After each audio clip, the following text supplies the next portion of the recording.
Bienvenidos a la clase en esta semana. Nuestra unidad temática es Plan de acción en situaciones de desastres. Entonces este sería nuestro tema en el curso de enfermería en la administración de los servicios. Entonces aquí nos dice, ¿verdad?, que el tema de esta semana pues es un plan de acción en situaciones de que ocurra un desastre. Entonces esto, ¿verdad?, es aquella planificación que se realiza y se ejecutan, ¿verdad?, las actividades planificadas para que las personas involucradas, ¿verdad?, esto va a servir para evitar y reducir cada una de las diferentes amenazas a lo que estamos expuestos y prepararse para actuar en el momento que ocurra la emergencia, ¿verdad?, o un desastre en el país o en el territorio, ¿verdad?, o en un lugar específico que pueda utilizarse este plan, ¿verdad?, cuando ocurra un plan de emergencia o una emergencia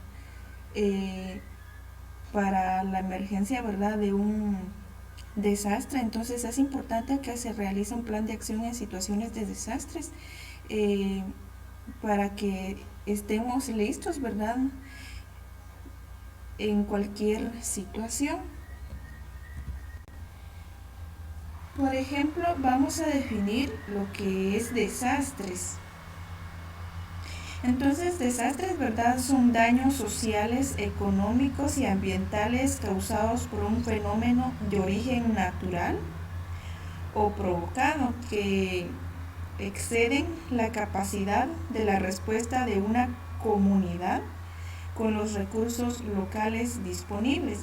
Entonces, desastres, ¿verdad?, esto nos indica que son todos aquellos daños que puede ocurrir ante la sociedad.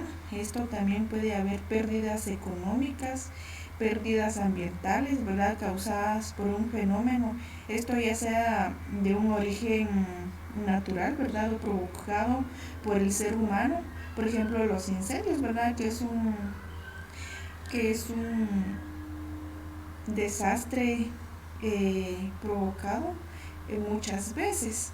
Entonces, los desastres son consecuencias de riesgos no manejados y los vacíos que generan a través de nuestras prácticas de desarrollo.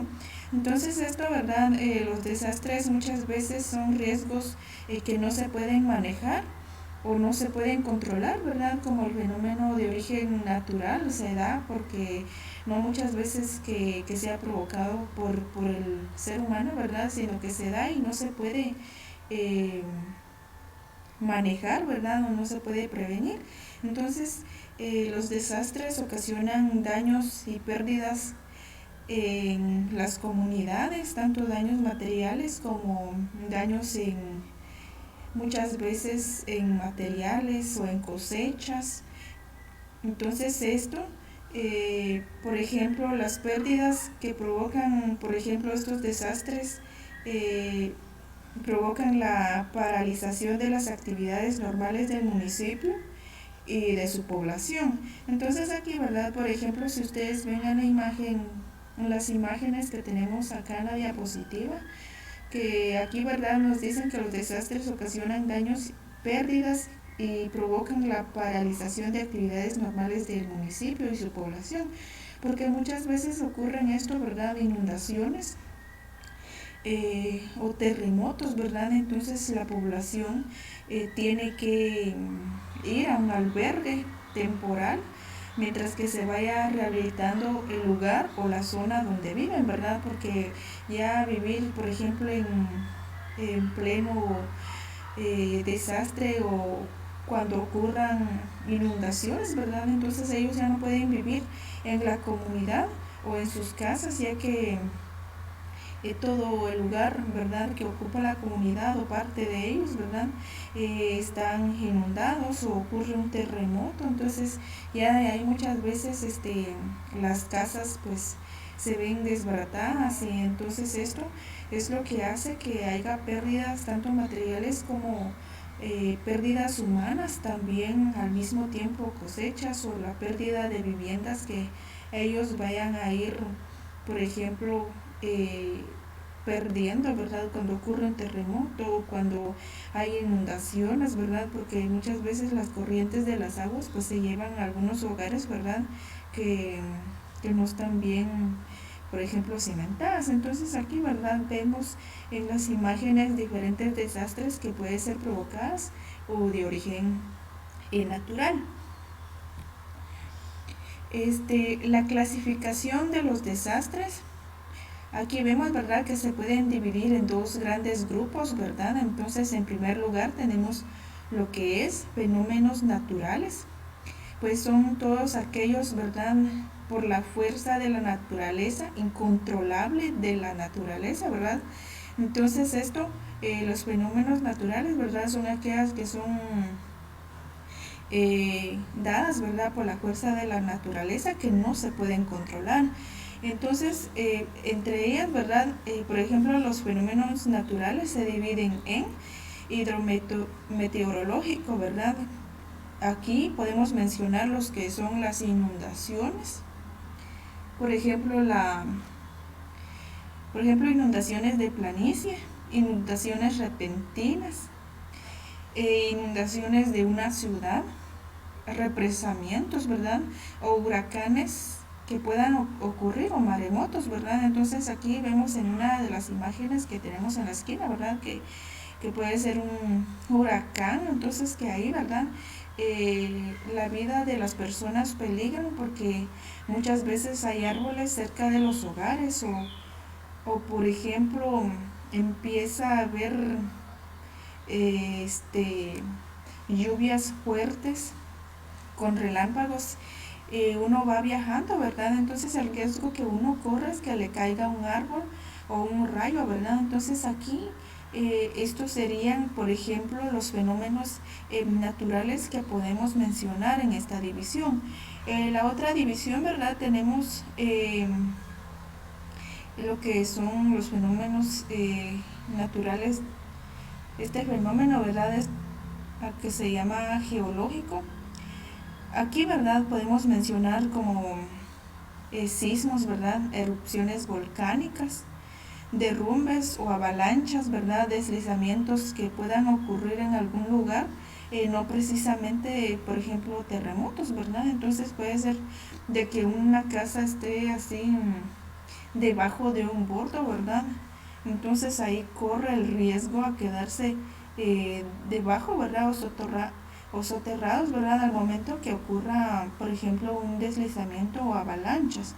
Entonces esto es importante, ¿verdad?, al momento de construir una vivienda, pues de evaluar el lugar donde se va a construir, porque muchas veces no se evalúa el lugar y al momento de que ocurra un desastre, esto, ¿verdad?, va a afectar grandemente la cantidad, ¿verdad?, de la población que no vaya a medir, ¿verdad?, o verificar dónde construyen, por ejemplo, sus hogares. Por ejemplo, entre los fenómenos antrópicos, ¿verdad?, aquí vamos a encontrar lo que son ocasionados por la acción voluntaria o involuntaria del hombre. Esto quiere decir, ¿verdad?, que este fenómeno antrópico, ¿verdad?, que muchas veces son ocasionadas o provocadas por el ser humano. Entonces aquí, o involuntaria del hombre, ¿verdad? Entonces aquí, entre esto podemos mencionar incendios. Estos incendios, ¿verdad?, puede ser de que la persona, ¿verdad?, haya salido de un día de campo y haya, por ejemplo, hecho una fogata, ¿verdad?, pero al momento de irse no la apaga. Entonces esto puede provocar grandes incendios en el bosque, ¿verdad? Asimismo, a los accidentes, por ejemplo, los accidentes automovilísticos que el mismo hombre lo puede provocar, o asimismo no es provocado, ¿verdad? Porque muchas veces en el auto, ¿verdad? Puede ser que una de las piezas o puede a la vez haber fallos mecánicos, entonces esto ya se convierte en lo que son accidentes, ya sea automovilísticos o también, por ejemplo, todo lo que tiene que ver con algún accidente, ya sea al momento de estar construyendo y alguien se cae, ¿verdad? Entonces esto no es provocado, ¿verdad? Es un accidente involuntario, ¿verdad? Que no se quería que pasara de esa manera, pero ya si se cae, ¿verdad? No, muchas veces no se puede, este, como se dice, ¿verdad? De que ya no se puede, por ejemplo, echarse para atrás y prever lo que vaya a pasar. Entonces esto es uno de los accidentes que puede ocurrir. Entonces también en las guerras, ¿verdad? Estos son ocasionados por acción voluntaria del ser humano y el medio ambiente, que muchas veces no cuidamos el medio ambiente y por ejemplo tiramos las basuras donde no corresponde. Entonces muchas veces esto es lo que provoca accidentes. Asimismo el calentamiento global, que esto es una acción voluntaria. Los desastres, ¿verdad? Según el agente causal puede ser geofísicos, ¿verdad? Biológicos o antrópicos. Entonces los geofísicos, estos desastres, ¿verdad? De origen meteorológico y también está la otra división de geomorfológico. Por ejemplo, el meteorológico, ¿verdad?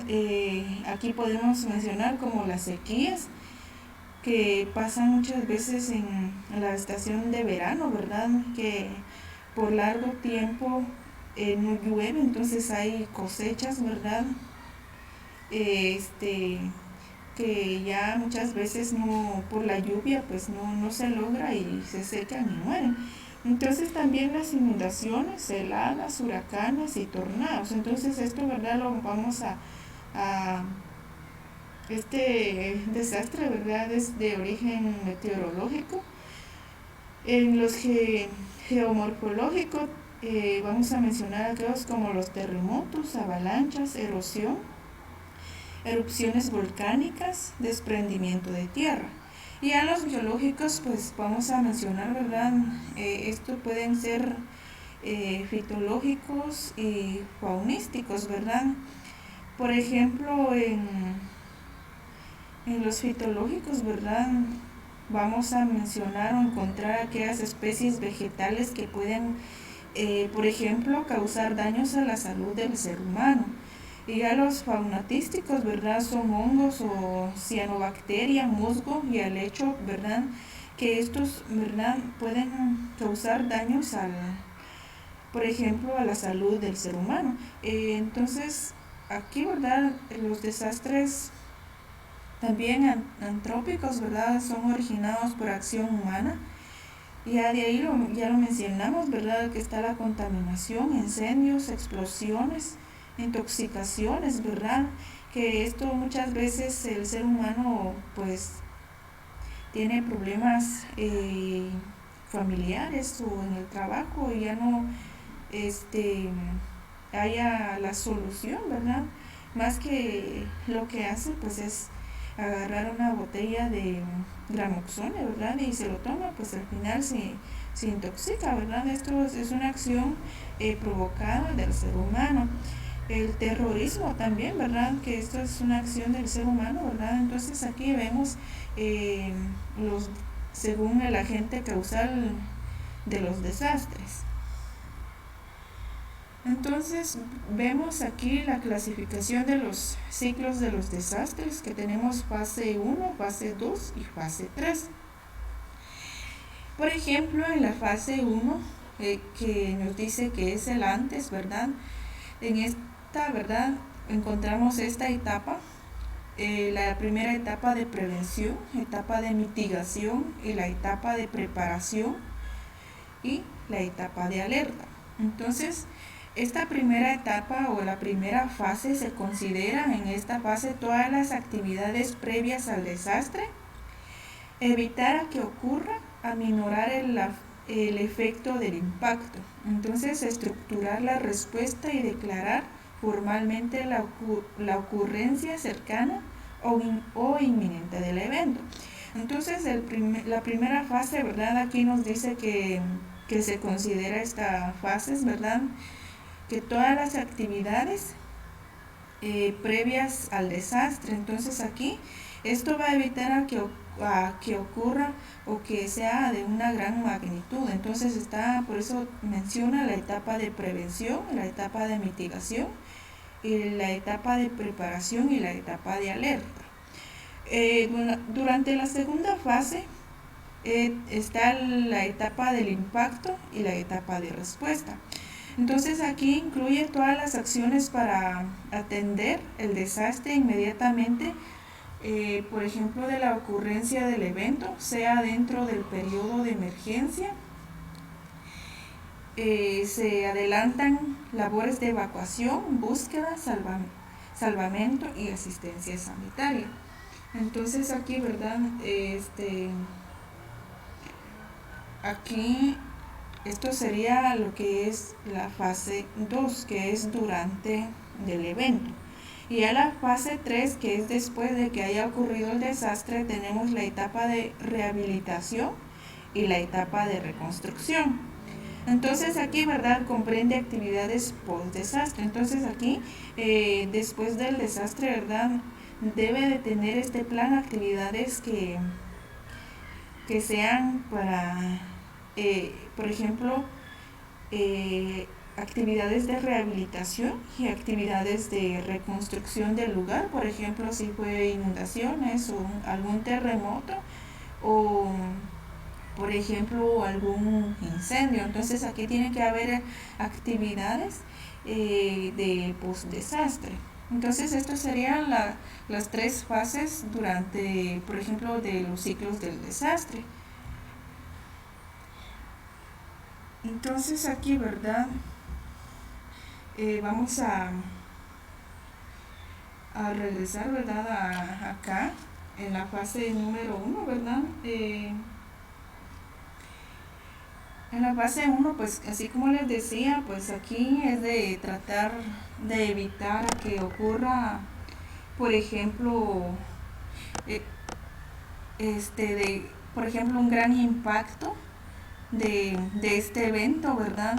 Entonces es por eso es importante tener un plan de desastre al momento que pueda ocurrir, ¿verdad? Por ejemplo, vamos a poner de ejemplo, ¿verdad?, una inundación o una inundación. Entonces aquí, ¿verdad?, vamos a, por ejemplo, la etapa de prevención, ¿verdad? Tenemos que prever el lugar donde vamos a construir, por ejemplo, la casa, ¿verdad?, que no esté muy cerca del río. Asimismo, ver todas las actividades que se puedan realizar antes de que ocurra este fenómeno. Asimismo, vamos a preparar a la población, ¿verdad?, para que ellos sepan qué acciones se puede tomar al momento, ¿verdad?, de realizar estas actividades. Y ya la etapa de alerta, ¿verdad?, es importante tener una forma de comunicación y alertar a la comunidad de lo que está pasando o de lo que está ocurriendo, ¿verdad? Aquí, ¿verdad?, todos deben de estar atentos ante cualquier situación, ¿verdad? Puede ser de que sea un incendio o una inundación, ¿verdad? Entonces ahí al momento hay que dar la alerta a toda la población. Y ya la fase durante, pues es la fase o la etapa del impacto, ¿verdad? Aquí muchas veces ocurre esto, ¿verdad? Y aquí incluye las acciones para atender el desastre. Entonces aquí esto se refiere, ¿verdad? Por ejemplo, en la fase número 1, por ejemplo, si no se pudo contener, ¿verdad? Por ejemplo, un terremoto, pues no se puede prever, no se puede contener. Entonces aquí es importante que la comunidad, ¿verdad?, se encuentre organizada y por ejemplo, y los servicios básicos no están en funcionamiento, ¿verdad? Entonces, en la mayoría de los desastres, este periodo, ¿verdad? Por ejemplo, es muy de corta duración, excepto en casos como sequías o hambrunas, ¿verdad? También como conflictos civiles, que eso sí abarcaría un gran número por ejemplo, de tiempo que pueda ocurrir. Entonces, por ejemplo, en esta etapa, pues es la más, por ejemplo, es más dramático y traumático a la vez, porque es durante el momento que está ocurriendo el desastre, razón por la cual, ¿verdad? La atención, por ejemplo, del personal de salud o médicos, ¿verdad? Estén atentos, y asimismo, por ejemplo, aquí la concentración, ¿verdad?, de la atención de los medios de comunicación es importante, y asimismo para alertar a la comunidad del desastre que está ocurriendo en el momento, ¿verdad?, en la comunidad o asimismo en el país. Y ya en la fase 3, ¿verdad?, que es después, comprende las actividades después de que haya ocurrido el desastre. Pues aquí, pues, por ejemplo, es donde se adelanta, ¿verdad?, todo el proceso de recuperación de la zona afectada.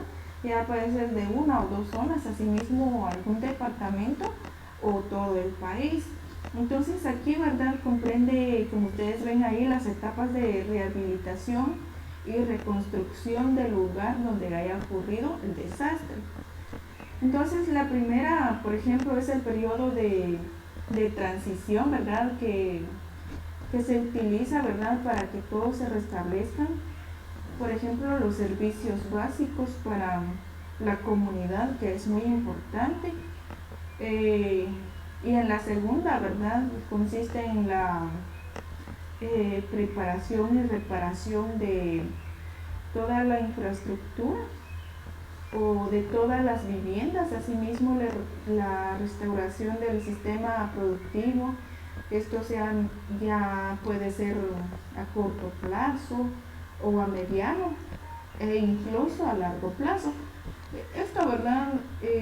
Estas acciones pues se utilizan hasta que toda la comunidad logre volver a la normalidad. Por ejemplo, las fases y las etapas pues están interrelacionadas en sus actividades, lo que no permite, por ejemplo, delimitar a cada una de estas etapas, ¿verdad?, y a no poderse establecer exactamente el comienzo y el fin, por ejemplo, de cada una de estas etapas, ¿verdad? Hace de las mismas una organización de ciclo. Entonces, si ustedes ven, ¿verdad?, la fase que contiene, ¿verdad?, cada uno de estas, ¿verdad?, pues es importante, ¿verdad?, tener un plan de acción que esté enfocada, por ejemplo, antes que ocurra, por ejemplo, un desastre. Asimismo, acciones que estén enfocadas durante el desastre, y asimismo acciones enfocadas después de que ocurra el desastre, ¿verdad? Esto, ¿verdad?, enfocadas a la rehabilitación y reconstrucción de los municipios o de los lugares que haya ocurrido el desastre. Por ejemplo, aquí, ¿verdad?, tenemos la definición de gestión de riesgo. Pues aquí nos dice, ¿verdad?, que es la capacidad de las sociedades y de sus actores sociales para transformar sus condiciones de riesgo actuando sobre las causas que lo producen. Entonces aquí, ¿verdad?, es la capacidad de la población, ¿verdad?, de un lugar, ¿verdad?, o un conjunto de personas que viven en cierto, por ejemplo, lugar. Ellos, ¿verdad?, van a, por ejemplo, la gestión de riesgo, pues por ejemplo, aquí ellos hacen y gestionan, ¿verdad?, para transformar sus condiciones de riesgo. Por ejemplo, si la comunidad, ¿verdad?, tiene un lugar de riesgo, ¿verdad?, ellos mismos deben de evitar a que las personas vivan cerca de ese lugar. Por ejemplo, actuando sobre las causas que lo producen, ¿verdad? Entonces aquí, por ejemplo, si hay una causa específica, sí que se puede, por ejemplo, detener a que ocurra, ¿verdad? Entonces aquí ellos pueden trabajar para que no pase, ¿verdad? Entonces aquí también tenemos lo que es la definición de amenaza. Se le define como peligro latente asociado a un fenómeno de origen natural o atrópico. Entonces aquí, ¿verdad? Yo les coloqué una imagen de amenaza. Por ejemplo, ¿verdad? En la parte izquierda ustedes ven una casa, ¿verdad? Que, que ustedes pueden ver de que ahí no tiene ninguna amenaza, ¿verdad? Entonces ahí sería la amenaza, pues sería baja. Y ya del lado derecho ustedes ven una casita, ¿verdad? Eh, a la par, ¿verdad? De un bordo. Ahí, ¿verdad? Ustedes ven que puede ocurrir alguna avalancha, pues esa casa o las personas que viven ahí, pues corren un riesgo alto de quedar soterrados, ¿verdad? Entonces, así mismo como es la vulnerabilidad, pues consiste en el mayor o menor grado de resistencia de las instalaciones físicas y el estado de preparación de las personas para asimilar la fuerza del impacto y las consecuencias del evento catastrófico y cuando esto ocurra. También podemos utilizar la misma imagen de que hay, ¿verdad?, vulnerabilidad, pues aquí nos dice que consiste en el mayor o menor grado de resistencia. Si ustedes ven la casa que está en la parte izquierda, ¿verdad?, es una casa pues que se ve que está bien cimentada. Y ya la imagen que encontramos en la parte derecha, pues esa casita pues tiene un menor grado de resistencia ante cualquier evento catastrófico que puede ocurrir. Entonces si pasa un terremoto, ¿verdad?, o alguna avalancha, pues esa casita pues va a quedar debajo de las rocas o tierra que puedan caer sobre ella. Entonces el riesgo, situación en que puede darse esa posibilidad, ¿verdad? Asimismo podemos usar la imagen, ¿verdad?, que es en esta situación, ¿verdad?, nos dice que puede darse la posibilidad. Entonces esa casita, ¿verdad?, posiblemente pueda ocurrir una avalancha, porque si ustedes ven la imagen, pues no nadie, por ejemplo, va a decirle que no va a pasar, porque en cualquier momento puede ocurrir una avalancha. Entonces, el plan de acción, ¿verdad? Aquí tenemos una tabla de medición de riesgo, pues se debe, por ejemplo, de estar al corriente de los fenómenos o eventos físicos potencialmente destructores de origen natural, socionatural o producidos por la actividad humana que puede causar muertes, lesiones, epidemias, daños materiales, interrupciones de la actividad social y económica o degradar el ambiente del municipio, y a los cuales frecuentemente se les llama amenazas. Entonces aquí, ¿verdad?, el plan de acción pues nos permite a nosotros prever, ¿verdad?, actividades que podemos realizar antes que ocurra el desastre, ¿verdad?, y preparar a la comunidad a que estén y orientarlos, ¿verdad?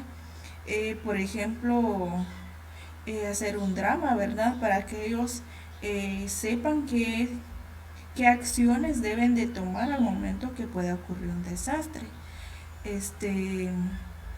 Asimismo se puede crear actividades de simulacro, ¿verdad?, para que todos se vayan involucrando, y mientras que sea o parezca real, ¿verdad?, se les va a quedar esas acciones, y al momento de que ocurra un desastre, pues ellos lo van a poner en práctica. Entonces, aquí, ¿verdad?, tenemos la medición de riesgo, por ejemplo, la amenaza, ¿verdad?, que aparece en este cuadrito, pues también tenemos lo que es vulnerabilidad, riesgo. Entonces aquí, ¿verdad? Tenemos en la tablita, por ejemplo, el color verde eh, es por ejemplo, es bajo. eh, el color amarillo mediano y el 3 pues es alto. Entonces, por ejemplo, un sismo, ¿verdad? En amenaza. Aquí tenemos vulnerabilidad, ¿verdad? Tenemos que ver la estructura y física, ¿verdad? De una vivienda y ya en riesgo, pues pérdida de infraestructura. Entonces aquí, ¿verdad? En un sismo, pues es de un riesgo mediano. Y ya un incendio, materiales peligrosos, estructural físico, pérdida de material. Entonces aquí, ¿verdad?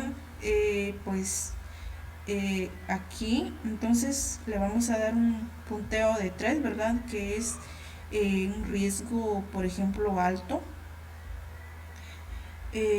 Por ejemplo, aquí, ¿verdad?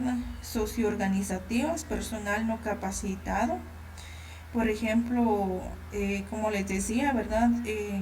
Por ejemplo, en las comunidades no tenemos al personal capacitado, no hemos hecho un sociodrama, ¿verdad? O un simulacro, entonces las personas, ¿verdad? No conocen qué acciones deben de realizar al momento que vaya a ocurrir un desastre. Entonces aquí en pérdidas de vidas humanas, pues en las 3 casillas, pues es de que lo llena, ¿verdad? Le vamos a dar 3 puntos. Entonces, si ustedes se dan cuenta, ¿verdad? Cada casilla vale 2 puntos. Entonces, en la primera, ¿verdad? Si nosotros vemos que la amenaza y vulnerabilidad y el riesgo, pues no es tanto, pues le damos bajo, que nos va a dar color verde. Pero aquí, ¿verdad? Si en las 3 casillas pues nos va a dar, por ejemplo, si puede ocurrir, por ejemplo, amenaza, vulnerabilidad y riesgo, pues le damos un punteo de 3 puntos. Entonces, esto sería pues nuestra medición de riesgo utilizando esta tabla. Ya las acciones o actividades de prevención, pues aquí nuestras acciones o actividades pues es instruir y entrenar a la comunidad y las entidades de socorro en las amenazas potenciales que se les pueda presentar. Entonces aquí, ¿verdad? Como les decía, es de instruir, por ejemplo, a la población sobre acciones que se van a tomar al momento que ocurra un desastre, así como actividades, ¿verdad? Nosotros podemos realizar los que son simulacros o educación al personal, ¿verdad? A que ellos sepan y asimismo ellos van a saber qué acciones puedan realizar al momento que ocurra un desastre. Impulsar actividades de comités regionales y locales para la prevención y la atención de los desastres. Aquí, ¿verdad? Es de impulsar actividades de comités regionales, por ejemplo, los COCODES, ¿verdad? Que hay en las diferentes comunidades, ellos serían los encargados, ¿verdad? De impulsar actividades que sean, por ejemplo, para que la comunidad vaya integrándose, ¿verdad? Para que sepan y que, por ejemplo, qué actividades se deben de realizar al momento que ocurra un desastre. Asimismo, identificar las posibles amenazas y darles una adecuada vigilancia. Aquí, ¿verdad? Es identificar qué amenazas puedan haber en la comunidad. Asimismo, hay que darles una adecuada vigilancia, ¿verdad? Planificar y cumplir acciones y obras definidas para reducir la vulnerabilidad. También crear juntas o comités en zonas críticas prioritarias para darle mayor flexibilidad en las operaciones al momento de actuar. Entonces aquí, ¿verdad? Es de conformar, por ejemplo, organizaciones o grupos de personas, ¿verdad? Que puedan apoyar. Asimismo, crear varios comités, ¿verdad? Que serían los encargados de impulsar actividades para la población. Asimismo, la población va a estar preparada. También elaborar planes y practicarlos. Aquí, ¿verdad? Hay que elaborar planes ante la situación de que ocurra un desastre, asimismo practicarlos. ¿Cómo practicarlos, verdad? Así como les decía, de realizarlo por medio de un simulacro para que todos, por ejemplo, todos y toda la población estén ahí para ver qué acciones deben de tomar. Organizar, por ejemplo, aquí organizar sistemas adecuados de difusión en la información sobre desastres y las medidas preventivas. Aquí, ¿verdad? Organizar el sistema para difundir la actividad o las acciones para evitar, ¿verdad? O el plan de acción que se vaya a realizar, ¿verdad? Se puede de citar a la población, ¿verdad? El medio de información o de difusión de las actividades o de la información, ¿verdad? Que la población esté enterada, pues sería por medio de una reunión de la comunidad y dar a conocer las acciones o actividades.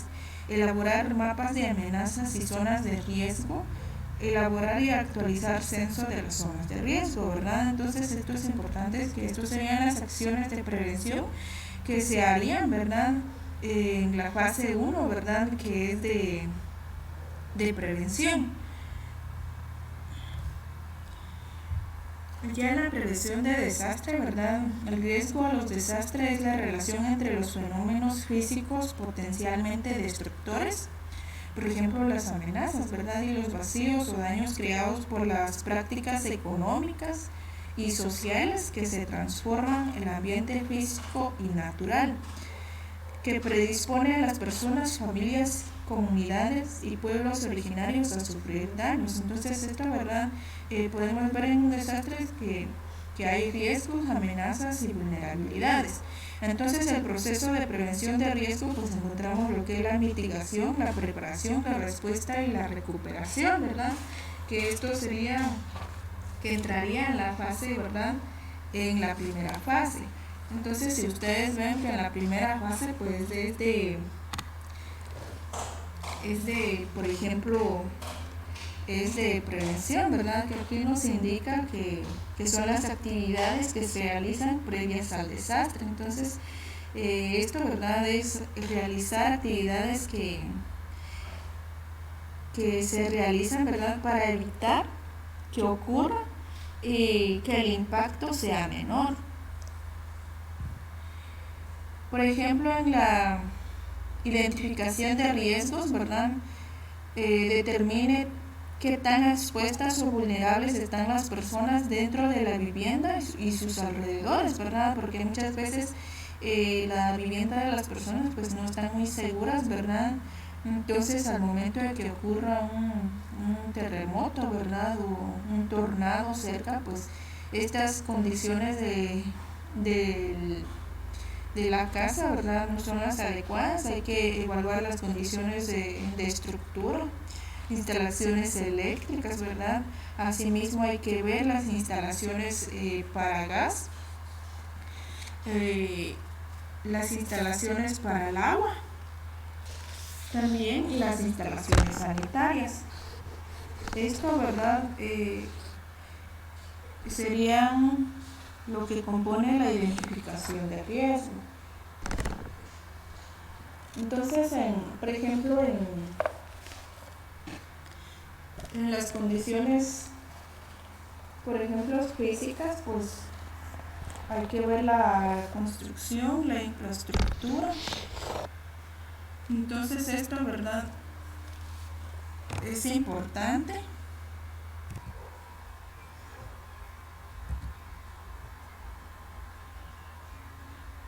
Identificación, ¿verdad? Gráfica de rutas de evacuación y lugares seguros. Aquí, ¿verdad? En esta sección se debe de elaborar un mapa, un croquis de la vivienda identificando el lugar de seguros, ¿verdad? Dentro de la vivienda y fuera de la misma. Asimismo, ¿verdad? La ruta de evacuación, ¿verdad? La salida más rápida y segura. Entonces aquí se va a identificar la salida más rápida y segura que hay en el lugar. al momento de presentarse una situación de emergencia. En el croquis, ¿verdad?, de la vivienda, pues vamos a señalar de color rojo, por ejemplo, las puertas, ventanas, gradas, baños, muebles y cualquier otro objeto que pueda ocasionar alguna obstrucción o daño al momento de una emergencia. Entonces ahí, ¿verdad?, de color rojo, pues vamos a identificar las salidas más seguras y rápidas. De color rojo, por ejemplo, ventanas, puertas, las gradas, baños, muebles y cualquier otro objeto que pueda ocasionar alguna obstrucción o daño al momento de emergencia, ¿verdad? Estos objetos hay que quitarlos del camino, porque si no, uno puede ir caminando o corriendo, más bien dicho, y se puede tropezar. Pues estos objetos hay que quitarlos para ocasionar obstrucción o daño al momento de una emergencia. Entonces las puertas, ¿verdad?, o las salidas, pues deben de estar seguras sin objetos que puedan obstruir el paso.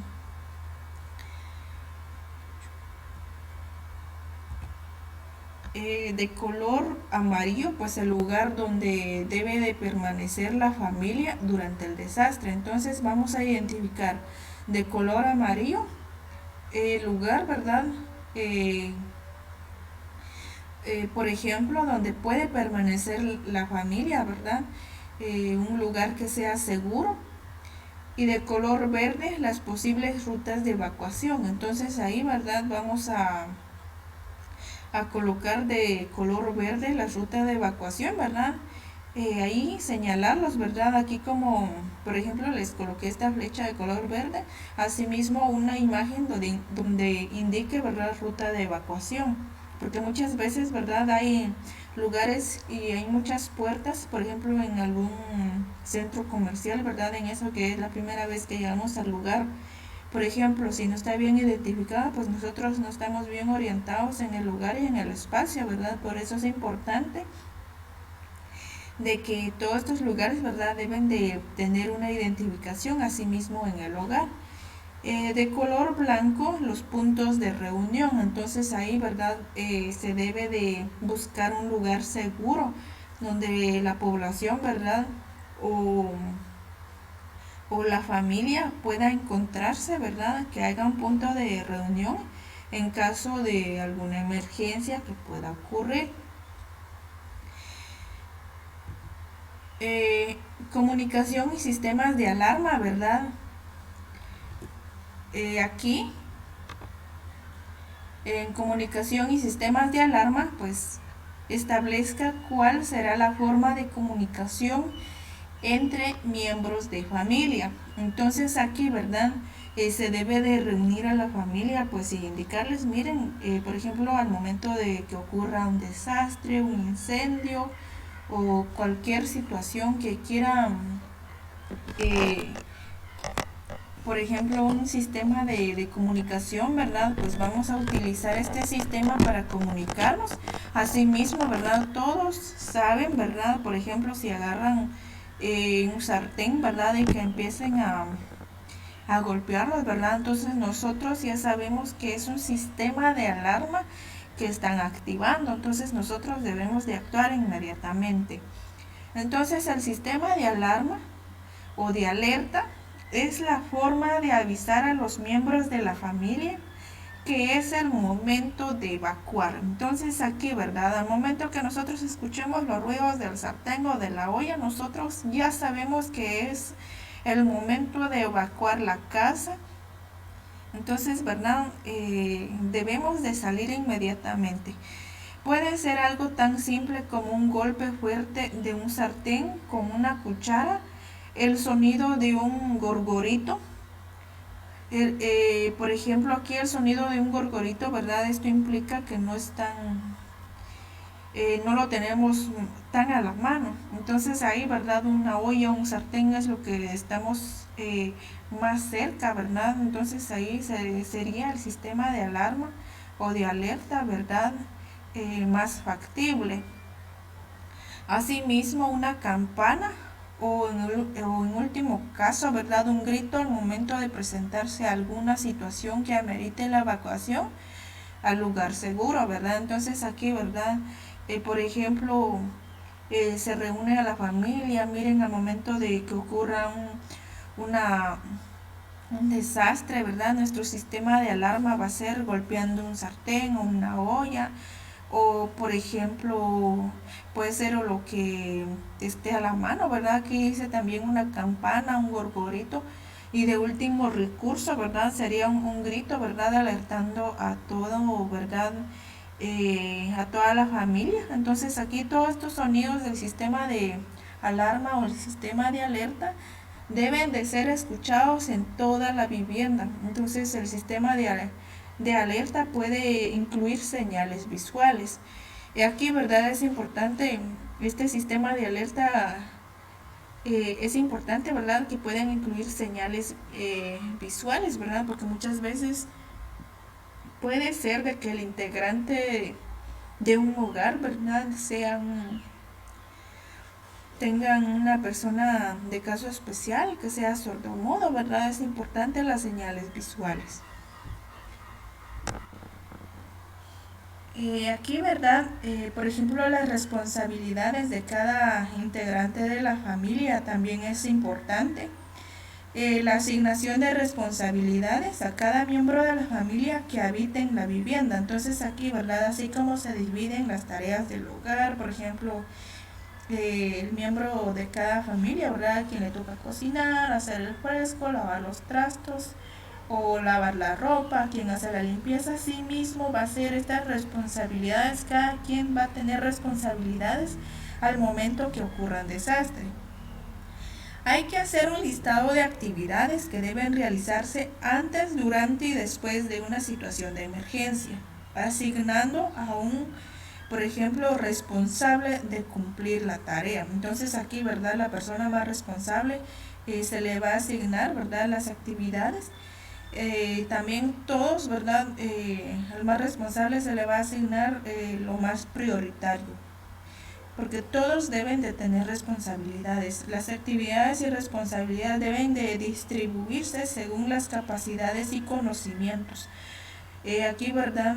Es importante, porque a un niño no le podemos dejar una responsabilidad muy importante, ¿verdad? Porque es un niño y a veces no lo que ellos hacen pues es asustarse y no cumplir, ¿verdad? Entonces por eso aquí hay que dejarle las actividades a más responsables y a una persona adulta. Entre estas responsabilidades, ¿verdad? Tenemos lo que es la preparación, ¿verdad? De la mochila de las 72 horas. Por ejemplo, ubicación, ¿verdad? ¿Dónde se encuentra la mochila de las 72 horas? Tenemos que tener una mochila de 72 horas y que todos los miembros del hogar sepan dónde está esa mochila, y la persona, ¿verdad? Que sea responsable, que lo tengan más cerca, ¿verdad? El contenido, pues hay que elaborar un listado con el contenido de la mochila de las 72 horas con sus respectivas fechas de vencimiento, la fecha de última verificación y el nombre de la persona responsable. Aquí, ¿verdad? Si nosotros elaboramos una mochila y vemos, ¿verdad? Por eso tenemos un listado del contenido y asimismo de las fechas de vencimiento. En eso que tenemos ya alimentos que están por vencer, pues debemos de cambiar esos alimentos por nuevos, ir, ¿verdad? Utilizando los que ya, por ejemplo, vayan a vencer, pues les damos uso, ¿verdad? La mochila de las 72 horas, una mochila, ¿verdad? Esta mochila pues contiene artículos para cubrir necesidades básicas durante las primeras 72 horas. Luego de ocurrido el desastre. Entonces, ¿verdad? Esta mochila, ¿verdad? Debe de contener, por ejemplo, artículos de uso diario, personal, alimentos que puedan cubrir 72 horas, ¿verdad? Esto quiere decir que es una mochila que tenga lo más importante. La cantidad de recursos que lleva la mochila de 72 horas debe de adaptarse a la cantidad de personas que integran la familia. Entonces aquí, ¿verdad? Si la familia tiene, por ejemplo, 10 o 15 integrantes, ¿verdad? Pues lo más factible, ¿verdad? Serían de tener 2 mochilas o 3, ¿verdad? por ejemplo, por cada 5 miembros de familia que tengan una mochila. Entonces ahí, ¿verdad? Que tengan lo más necesario. Entonces ahí, ¿verdad? Eh, Aquí la mochila pues debe de contener alimentos más importantes, por ejemplo agua purificada, ropa de vestir, ¿verdad? Ropa interior, radio con baterías, un botiquín, copia de llaves de casa y automóvil. Estas copias de llaves, ¿verdad? De casa y automóvil, ¿verdad? Porque muchas veces uno sale, ¿verdad? Y no, y muchas veces jala la puerta o ni tiempo le da, entonces ahí es importante y ya a veces ni se acuerdan dónde dejan las llaves y por eso es importante de tener una copia de llaves de la casa y automóvil. Galletas de barras energéticas, también papel higiénico y toallas sanitarias, asimismo pañales, ¿verdad?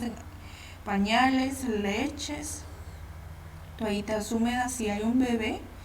Ahí, ¿verdad? Esta mochila debe de contener todos los artículos de uso personal, alimentos, desde el más pequeño hasta el más grande. Velas y encendedor, copia de documentos personales y de la casa, ¿verdad? Esto es importante. Alimentos enlatados, lámpara con baterías, una sábana delgada, ¿verdad? Y aquí, ¿verdad? Es importante en esta mochila también tener el directorio de, por ejemplo, números telefónicos, por ejemplo, para llamadas de emergencia, ¿verdad? Por ejemplo, bomberos o también esto, ¿verdad? Números de la Conred. También, por ejemplo, podemos tener en esa mochila elementos como papel y lápiz, dinero, por ejemplo, de baja denominación, medicamentos recetados, una navaja, ¿verdad? Por ejemplo, aquí nos dice que la mochila no debe de pesar más de 25% de tu peso corporal. Entonces aquí, ¿verdad? Por ejemplo, si pesa 100 libras, pues no debe de pesar más de 25 libras. Entonces aquí, ¿verdad? Esto es importante, que todo lo que lleve la mochila, pues así como les decía, si por ejemplo si hay 15 integrantes de una familia, pues tampoco podemos llenar la mochila, sino que dividirlos, por ejemplo, por 5 integrantes de cada familia. Entonces ahí, ¿verdad? Y la persona responsable pues debe de tener esa responsabilidad, ¿verdad? Y de llevarse la mochila al momento que pueda ocurrir un desastre y tener lo más importante y lo más esencial. También la identificación de albergues temporales, en donde la familia puede ubicarse en caso de emergencia, ¿verdad? Si la vivienda queda en riesgo, destruida o inhabitable luego de una emergencia, debe de considerarse el traslado temporal a la casa de un familiar, la casa de un vecino o un albergue municipal o local. Entonces aquí, ¿verdad? Es importante de identificar un albergue al momento que pueda ocurrir un desastre. Tenemos que ver dónde vamos a irnos, dónde vamos a refugiarnos, ¿verdad? Aquí nos dice que debe de ver, ¿verdad?, dónde tiene que ir uno al momento de que haya una emergencia, en caso de que la vivienda se haya destruido o sea inhabitable por momento que sea una inundación. Entonces ahí, ¿verdad?, debemos de ver dónde trasladarnos por un tiempo, un traslado temporal a algún albergue o a la casa de una familia o a la casa de un vecino. También debemos de tener contactos de emergencia, mantener una agenda telefónica. Pueden incluirse los números de bomberos municipales, bomberos voluntarios, Conred, Policía Nacional Civil, colegio o escuela de los hijos, número de la madre y del padre de familia, número del lugar de trabajo, ambos padres, Cruz Roja Guatemalteca. Entonces aquí, es importante tener el número del colegio o escuela de los hijos, ¿verdad? Porque nosotros no podemos prever en qué momento va a ocurrir un desastre. Entonces esto, ¿verdad? Para ver, ¿verdad? Y llamar al momento de la escuela, al momento que ocurra un desastre, ¿verdad? Y que, por ejemplo, si es en algún lugar y a que ellos están seguros y nosotros estamos seguros de que ellos están bien. Tener, ¿verdad? La agenda telefónica de contactos de emergencia. Entonces, ahí finalizamos, ¿verdad? Lo que es el plan de acción ante la situación de que ocurra un desastre, ¿verdad? Entonces, esto sería el tema de lo que es, ¿verdad? El plan de acción en situaciones de desastres. Eso sería el contenido. Ahora nos vamos a pasar a lo que es la unidad temática del proceso gerencial en los servicios de enfermería, en la prestación de la atención. Entonces esto, ¿verdad? El proceso gerencial en los servicios de enfermería, la prestación de la atención, pues ustedes ya saben, ¿verdad? Que hemos venido trabajando lo que es el proceso gerencial o el proceso, ¿verdad? Que esto tiene sus etapas, lo que es planeación, organización, dirección, ¿verdad? Y supervisión, control. Entonces aquí, ¿verdad? Por ejemplo, tenemos fijación de objetivos, que sería lo que es la etapa de planeación. En la planeación pues encontramos el diagnóstico situacional, área preventiva y curativa. Por ejemplo, aquí, ¿verdad? La programación de los servicios de salud. También tenemos el presupuesto en los servicios de salud, indicadores de producción. Entonces, en la etapa de planeación, ¿verdad? Entonces encontramos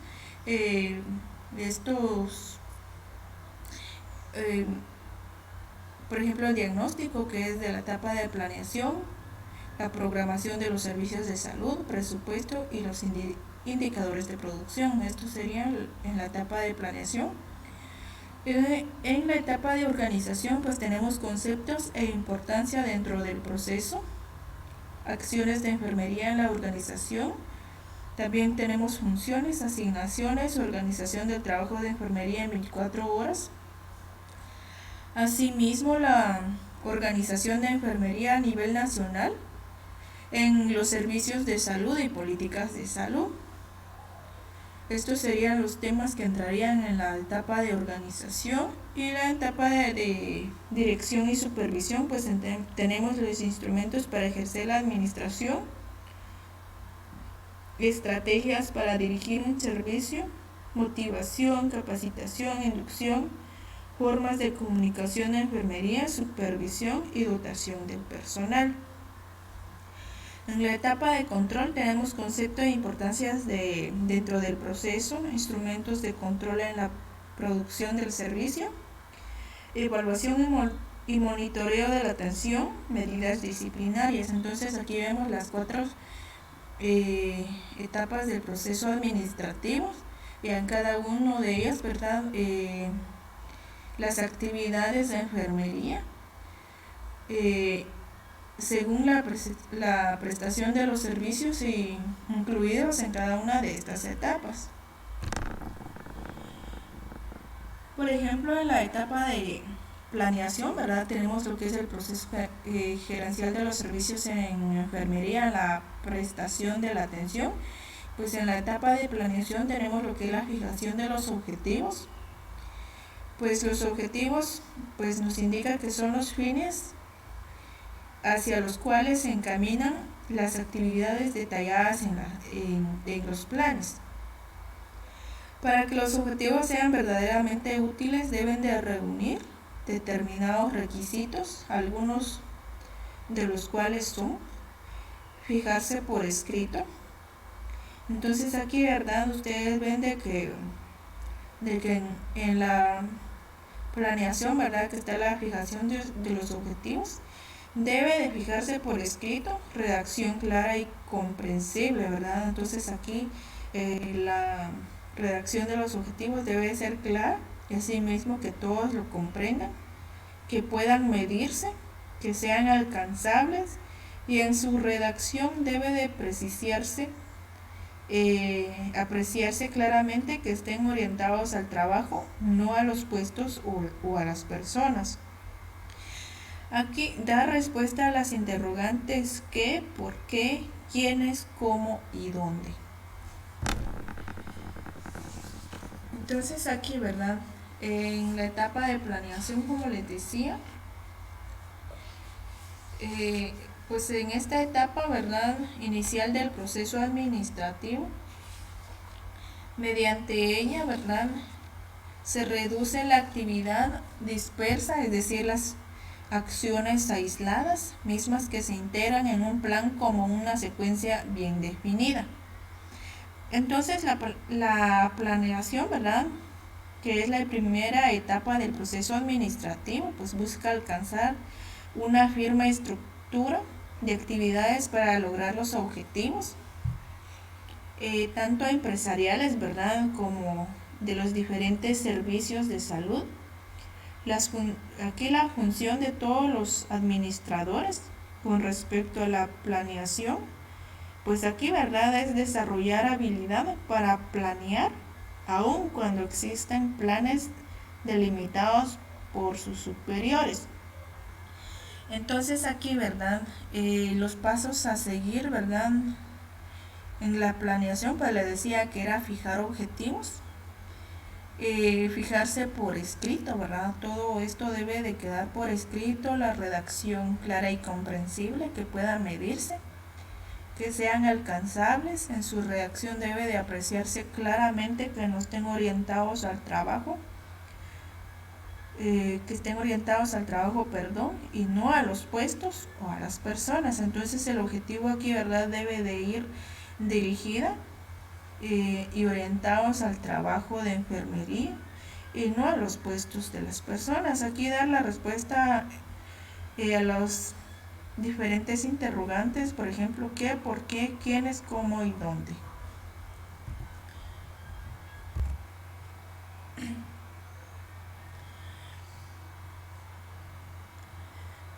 Por ejemplo, la investigación y el diagnóstico administrativo. La investigación administrativa en la actualidad es sumamente variada e incluye diversos métodos, tanto como cualitativos como cuantitativos. Entonces la investigación, ¿verdad?, permite prever y al mismo tiempo elegir el mejor recurso de acción. Los planes deben ajustarse al principio de flexibilidad, ya que aún con la investigación nada es exacto. Los resultados de la investigación pueden ser precisos, pero no, en realidad es una dinámica cambiante. Entonces aquí la investigación y el diagnóstico administrativo, ¿verdad?, es importante evaluar, ¿verdad?, y llegar a la conclusión, ¿verdad?, que problemas, ¿verdad?, está ocurriendo en algún servicio o, por ejemplo, en una institución, ¿verdad?, o asimismo puede ser aplicable para un hospital o un servicio en general. Entonces la investigación y el diagnóstico es importante realizarse para verificar qué acciones se deben de tomar para mejorar y asimismo darle solución a las problemáticas que afectan al servicio.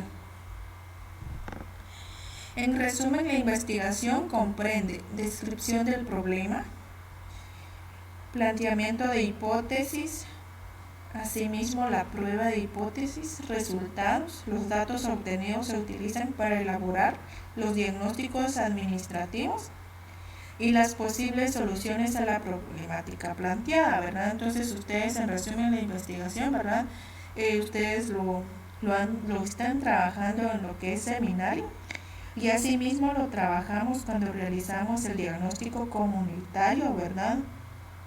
Entonces ustedes ya lo han hecho. Entonces ya ahora esto, ¿verdad?, va enfocada más al sistema de salud o en el servicio hospitalario o en el servicio donde ustedes vayan a realizar un diagnóstico, ¿verdad? Por ejemplo, análisis y la toma de decisiones. La selección de alternativas que se plasman en los planes requieren de métodos y técnicas especiales. Algunas de las usuales son, por ejemplo, el análisis marginal y el análisis del costo-beneficio. Entonces, en el análisis marginal encontramos, ¿verdad?, lo que nos dice que consiste en la comparación de factores diferentes a los costos y a los ingresos. Por ejemplo, aquí, ¿verdad?, por ejemplo, ¿verdad?, para encontrar la utilización óptima de esto, ¿verdad?, del material de curación, pueden variar los insumos y comprarlos con su rendimiento hasta que el insumo adicional sea igual de rendimiento efectivo. Entonces aquí, ¿verdad?, la utilización óptima de los recursos, por ejemplo, aquí los pueden variar según las marcas, ¿verdad?, o al momento de que puedan variar los precios. Y al análisis de costo-efectividad, pues es una técnica que consiste en ponderar alternativas cuando la solución óptima puede, por ejemplo, ponderarse a magnitud o cantidad, ¿verdad? Entonces esta sería, por ejemplo, el análisis marginal y el análisis de costo-efectividad. Entonces aquí, ¿verdad?, esto quiere decir que la selección de alternativas, ¿verdad?, en los planes que requieren de métodos y técnicas especiales, pues son estas, por ejemplo, son estas dos técnicas, ¿verdad?, o análisis marginal y el análisis de costo-efectividad. Los principios, pues, de la planeación, ¿verdad?, son hechos probados y comprobados que siguen siendo por ejemplo, ¿verdad?, de cualquier circunstancia que se presente. El modelo, ¿verdad?, neoclásico de la administración, pues acepta como principios de la planeación los siguientes, ¿verdad? Por ejemplo, tenemos del propósito, y la naturaleza de la planeación es facilitar el logro de los objetivos de la organización. Entonces aquí, ¿verdad?, podemos ver de que el propósito de este modelo neoclásico, ¿verdad?, o de unos de estos principios, pues que todos alcancen el objetivo ya planteado, ¿verdad?, de la organización, y de la eficiencia cuando un plan cumple con los beneficios esperados en comparación con los costos, significa que su realización produjo eficiencia, ¿verdad?, que se dio el uso del material adecuado, ¿verdad?, con pocos recursos. De la primacia, ¿verdad?, todas las funciones empresariales están encaminadas al logro de los objetivos de la organización. La planeación, ¿verdad?, es la única que inicia con el establecimiento de los objetivos y además programa otras funciones. Entonces aquí, ¿verdad?, están encaminadas, pues, al logro de los objetivos, ¿verdad?, de todos. Entonces aquí, ¿verdad?, conocen cuáles son los objetivos por ejemplo, de la organización. Pues todos, si ustedes ven a la imagen, pues todos deben de ir en una misma dirección y alcanzar el objetivo de la organización, del servicio, que ellos tienen muy claro, ¿verdad?, que alcanzar el objetivo, pues, es lo más importante. El diagnóstico situacional, área preventiva y curativa, ¿verdad? Entonces, no se trata de describir la situación actual en forma tradicional, más bien de examinar los factores estratégicos clave que han influido para encontrarse en una situación determinada. Entonces aquí, ¿verdad?, el diagnóstico situacional en área preventiva y curativa, pues es una situación, ¿verdad?, de forma tradicional. Aquí, ¿verdad?, busca examinar los factores claves, ¿verdad?, que influyen para encontrarse en una situación, ¿verdad? Ya los indicadores de producción son los indicadores, aquellos parámetros de medición que pueden ser expresados en forma numérica, y a través de todo el proceso, ¿verdad? El uso de indicadores permite evaluar la efectividad del proceso y el cumplimiento de las expectativas del cliente. Entonces, los indicadores de producción pues son aquellos indicadores que nos indican, ¿verdad?, la producción activa mensual o anual de los servicios, ¿verdad?, qué tanto produjo o qué tanto fue la producción mensual, y asimismo qué tanto fue la producción, ¿verdad?, que produjo un servicio durante un año.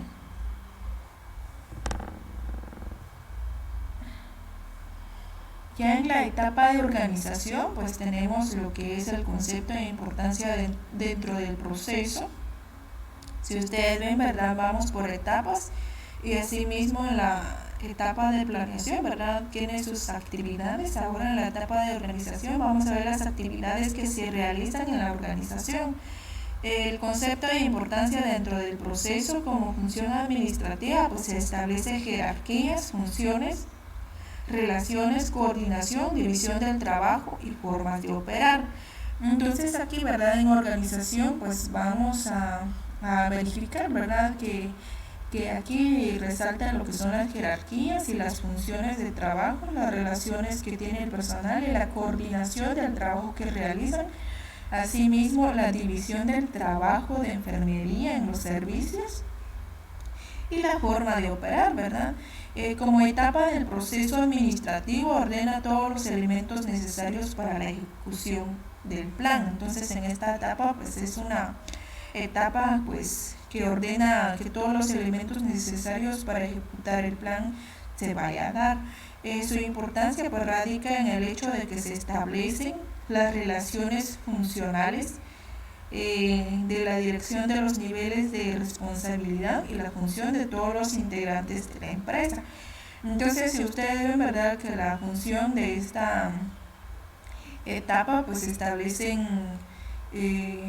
por ejemplo las funciones de la dirección y asimismo los niveles de responsabilidad que tiene cada uno de los trabajadores de una empresa, de una organización o asimismo de un servicio de salud, que esto, ¿verdad?, lleva a que establezcan relaciones funcionales y que vayan en una sola dirección y que alcancen los objetivos, ¿verdad?, que se hayan propuesto, o los objetivos de la institución, ¿verdad?, que están plasmadas y que sean necesarias alcanzar.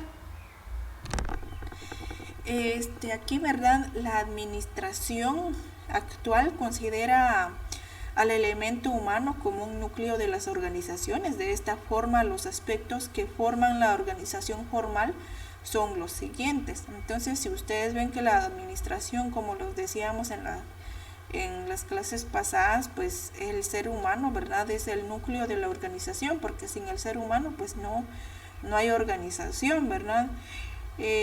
División del trabajo. Entonces aquí, ¿verdad?, nos indica que los aspectos que conforman la organización formal son los siguientes. Por ejemplo, está lo que es la división del trabajo, pues implica dejar por escrito los diferentes niveles de especialidad, ¿verdad? Por ejemplo, aquí en la imagen yo les coloqué, ¿verdad?, por ejemplo, la división de trabajo, pues hay 4 grupos y que cada quien, ¿verdad?, le corresponde realizar diferentes actividades con tal de que la organización tenga una buena producción y asimismo alcanzar los objetivos de la empresa.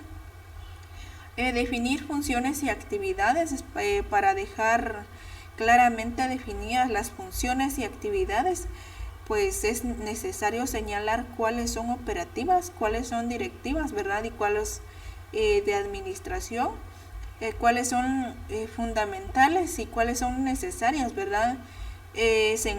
Se cuenta con técnicas e instrumentos administrativos para este propósito.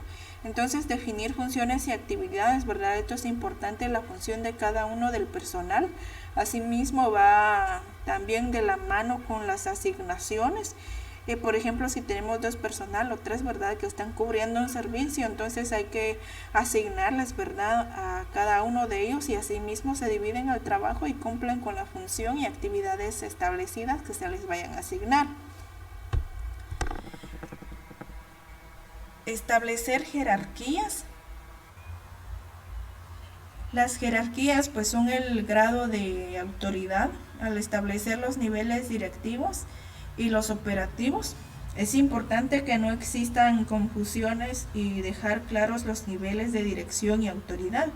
Entonces aquí, ¿verdad? Es importante el establecer las jerarquías, pues todos deben de saber de que tienen un jefe y la persona al mando, ¿verdad? Entonces si ustedes ven en la imagen, pues está, por ejemplo, una persona pues es el que está a cargo del grupo y deben de respetar la jerarquía. Determinar el sistema de organización indicando si este es lineal, funcional, matricial, ¿verdad? O etcétera, ¿verdad? Los tipos de organización formal, pues definidos en la teoría clásica y redefinida por la teoría neoclásica, pues estas son o encontramos las siguientes. Está lo que es la organización lineal como consecuencia del principio de la unidad de mando. Por ejemplo, la organización lineal se estructura por líneas directas del mando. Y en la organización funcional acepta la premisa de romper el principio de la unidad de mando. Un solo jefe es una autoridad dividida según la espacialidad, ¿verdad?, introducida inicialmente por Taylor. Entonces la organización lineal, ¿verdad?, está, por ejemplo, las órdenes, ¿verdad?, solo lo da un solo jefe, y ya la organización funcional pues es de romper el principio de la unidad de mando de un solo jefe, ¿verdad? Entonces es una autoridad dividida y según la especialización introducida. Entonces aquí, ¿verdad?, ya la organización funcional pues pueden haber dos personas al mando. Entonces ahí puede, por ejemplo, si no está el jefe, pues el subjefe puede tomar el lugar del jefe. Entonces ahí sería la organización funcional.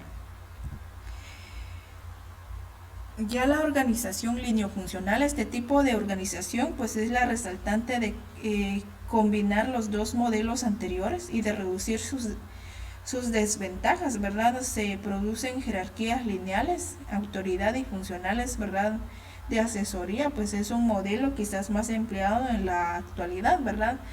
Que si ustedes ven de que hay personas que están al mando, ¿verdad?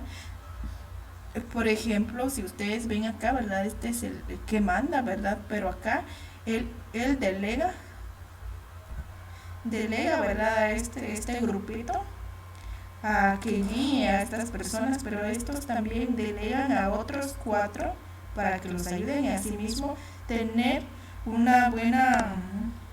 buen control de las actividades que ellos hayan planeado y creado, ¿verdad?, para alcanzar los objetivos. Asimismo, porque un solo jefe, ¿verdad?, no es capaz de venir y supervisar a todos sus empleados. Entonces es importante la organización lineofuncional. Y a la organización por comités, como características de esta organización están las siguientes. Son organismos temporales, en tanto cumplen su misión, pueden o no tomar decisiones, tienen un objetivo, asimismo un objetivo definido y metas específicas para lograr. Entonces aquí, ¿verdad?, vemos que la organización por comités, ¿verdad?, que son organismos temporales, que son por un tiempo dado, nada más. Aquí, ¿verdad?, los principios de las organizaciones o de la organización, pues está la unidad de mando, especialización, equilibrio de autoridad y responsabilidad, el equilibrio también de dirección, control, definición de puestos, ¿verdad? Entonces esos serían los principios de la organización. Ya en esta etapa ustedes ven, ¿verdad?, que finalizamos la etapa de por ejemplo, organización, que estas serían las actividades que se realizan. Ahora vamos a ver lo que es la etapa de dirección y supervisión, ¿verdad? Del proceso administrativo, pues vamos a encontrar varias actividades que están dentro de esta etapa. Dirección y supervisión, pues dirigir es guiar, orientar, conducir, encaminar, llevar al logro de los objetivos. Entonces aquí, ¿verdad?, la dirección pues es de llevar al personal, es de guiarlos, asimismo orientarlos a actividades, ¿verdad?, que ellos puedan realizar. Dirigir implica tomar decisiones, mando y liderazgo. Entonces aquí vemos por ejemplo, la diferencia de esto, ¿verdad? De dirigir. Y ya por ejemplo, supervisión, aun cuando la supervisión se considera más bien como parte de la dirección, pues este es un sistema importante de control porque permite apreciar directamente el resultado de la ejecución y apoya el desarrollo del personal en las organizaciones. Entonces aquí, ¿verdad? Supervisar entra también en la etapa de control, ¿verdad? Porque aquí es donde supervisa, ¿verdad?, las actividades que se van realizando. Por ejemplo, aquí encontramos elementos de la dirección, que es integración, motivación, comunicación y supervisión. Entonces aquí, ¿verdad?, es importante, por ejemplo, esta etapa.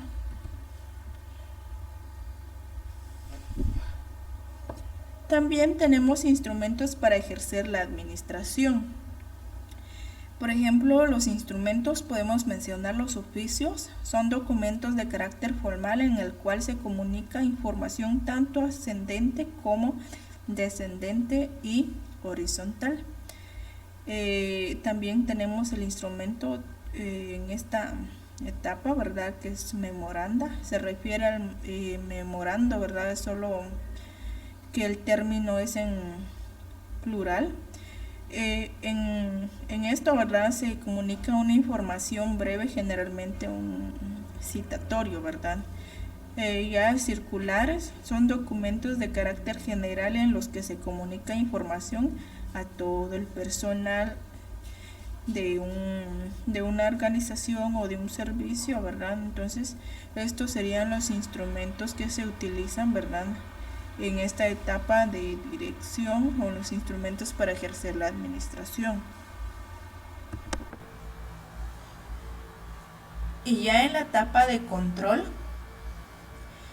pues nos dice que se define como la apreciación del resultado en cuanto al logro de los objetivos organizacionales.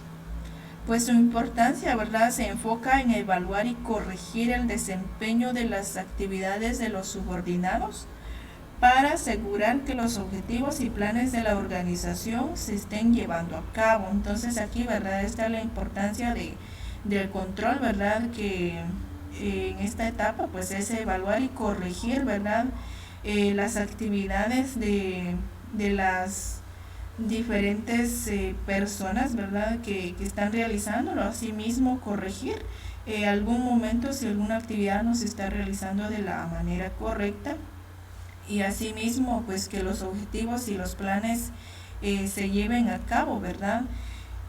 Instrumentos de control en la producción del servicio. Pues los instrumentos de control, pues encontramos lo que son los informes. Son documentos escritos en los cuales se presentan datos y cifras en forma ordenada y significativa, que son útiles para evaluar, volver a definir, a tomar decisiones. Entonces aquí es importante, ¿verdad? Si ustedes no se han dado cuenta, ¿verdad?, en todo momento, ¿verdad?, se realiza lo que es el proceso administrativo, ¿verdad?, en la enfermería, pues que ya de aquí pues ustedes realizan informes. Estos informes pues son documentos escritos donde ustedes colocan datos o cifras, ¿verdad?, de una forma ordenada, ¿verdad?, donde ustedes narran las actividades que realizaron, ¿verdad?, y ahí plasman las actividades. Entonces esto sería el informe, pues es un instrumento de control. Los informes pueden clasificarse según el propósito, según el diseño, según el contenido. Informes cualitativos pues consiste en presentar datos relevantes en forma narrativa con inclusión o no cifras o datos estadísticos. Se ordena y presenta la información procurando mostrar una visión integral del aspecto a informar. Entonces aquí en informes cualitativos, ¿verdad?, de una manera narrativa, ¿verdad?, que ustedes realizan el informe, pues narran las actividades que realizaron, ¿verdad?, o cifras, ¿verdad?, que son que lo van a colocar en forma narrativa y no en números. Y ya los informes cuantitativos son informes con datos numéricos que son organizados y presentados en forma de estadística. Su función es la de mostrar en forma gráfica, por ejemplo, en detalle los aspectos específicos que requieren en acciones correctivas, ¿verdad? Por ejemplo, aquí en informes cuantitativos, pues el BRES, ¿verdad?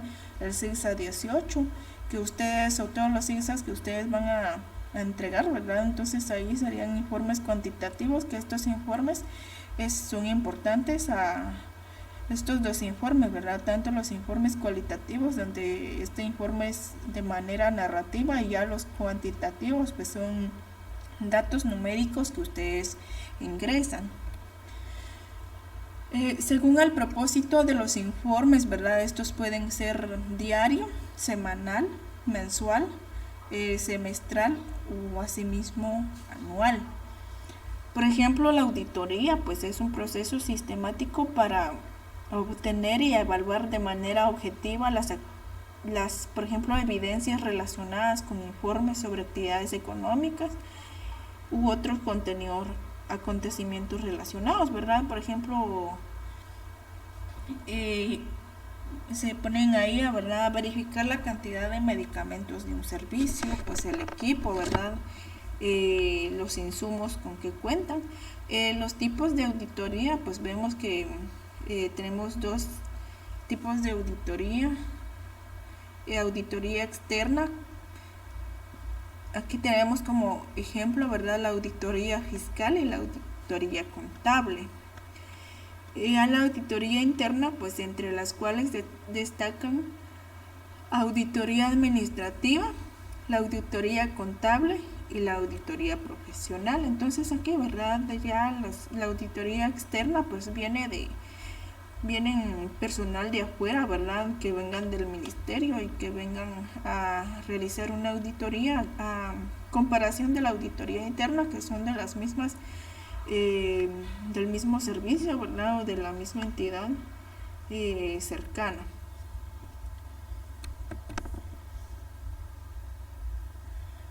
Entonces aquí, ¿verdad?, tenemos lo que es la evaluación y monitoreo de la atención.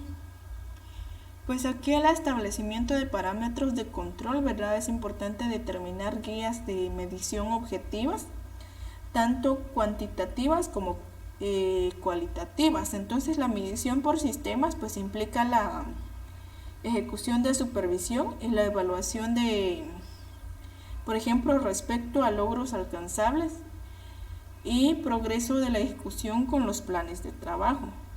Por ejemplo, aquí, ¿verdad?, en monitoreo, pues la recolección sistemática de datos sobre indicadores específicos de políticas con indicación de progreso sobre por ejemplo, de la consecución de los objetivos. Entonces aquí, ¿verdad?, la evaluación continua de la regulación, ¿verdad? Ya la evaluación pues nos dice que genera, ¿verdad?, información sobre el rendimiento y el impacto de políticas específicas. Entonces esto, ¿verdad?, sería lo de la evaluación, ¿verdad? Se determinan, ¿verdad?, si las actividades o los objetivos que se plasmaron pues se lograron adecuadamente. Entonces estaríamos finalizando con la clase, ¿verdad?, de esta semana, y tenemos como tarea, ¿verdad?, de realizar un mapa conceptual o un resumen de la unidad, ¿verdad? Del primer tema pues es el proceso gerencial en los servicios de enfermería en la prestación de la atención, ¿verdad? Y asimismo el plan de acción en situaciones de desastres. Entonces es importante que ustedes hagan un mapa conceptual, ¿verdad?, y que esto también lo puedan ir agregando a lo que es la carpeta, ¿verdad?, que ustedes tienen. Entonces aquí para el día lunes, como ustedes saben, ¿verdad?, vamos a tener temas de discusión en foros, ¿verdad?, de 14 a 15 horas. Pues estos serían los dos temas, ¿verdad?, del proceso gerencial y el plan de acción. Entonces, a que ustedes estén enterados, ¿verdad? Entonces, a que hagan lo que es la tarea del mapa conceptual y que son los mismos temas que van a entrar en el foro de discusión del día lunes.